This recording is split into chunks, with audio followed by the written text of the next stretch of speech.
నమస్తే, నేను మీ doctor Sampath Kumar, world record blood donor. ఈ రోజు నేను బసవతారకం క్యాన్సర్ హాస్పిటల్ కి ప్లేట్లెట్స్ డొనేట్ చేయడానికి వచ్చాను. ఇక్కడ చూస్తే చిన్న పిల్లోడు కాడి నుంచి ముసలోళ్ల వరకు క్యాన్సర్ తో బాధపడుతున్నారు.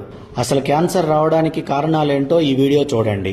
మనం మార్నింగ్ లేచిన దగ్గర నుంచి ఈవినింగ్ పడుకునేదాకా వాడే ప్రతి పదార్థంలోనూ క్యాన్సర్ వచ్చే అవకాశం ఉంది. మార్నింగ్ లేవగానే టిఫిన్ పార్సిల్ తేడానికి వెళ్తారు. వేడివేడి ఇడ్లీ పార్సిల్ చేసేదానికన్నా ముందు దాని మీద ప్లాస్టిక్ కవర్ వేస్తాడు.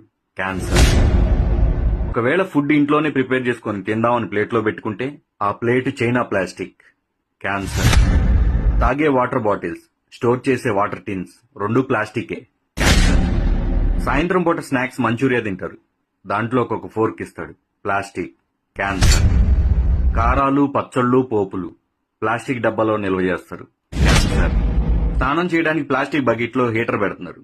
వాటరే కాదు, ప్లాస్టిక్ బకెట్ కూడా హీట్ ఎక్కువ. క్యాన్సర్.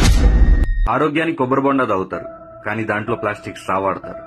తలనొప్పని టీ తాగుతారు, కానీ దాన్ని పార్సిల్ ప్లాస్టిక్ కవర్ లో చేస్తారు. పాల ప్యాకెట్స్, పెరుగు ప్యాకెట్స్, ఆఖరికి చిన్న పిల్లలు తాగే పాల డబ్బాతో సహా ప్లాస్టిక్. క్యాన్సర్. వీటన్నిటికన్నా మోస్ట్ డేంజరస్ మార్నింగ్ లేచిన దగ్గర నుంచి ఈవినింగ్ పడుకునేదాకా వాడే మొబైల్ ఫోన్స్. క్యాన్సర్. ఫైనల్లీ 2030 కల్లా ప్రతి ఇంట్లో ఒక క్యాన్సర్ పేషెంట్ ఉండే అవకాశం ఉంది.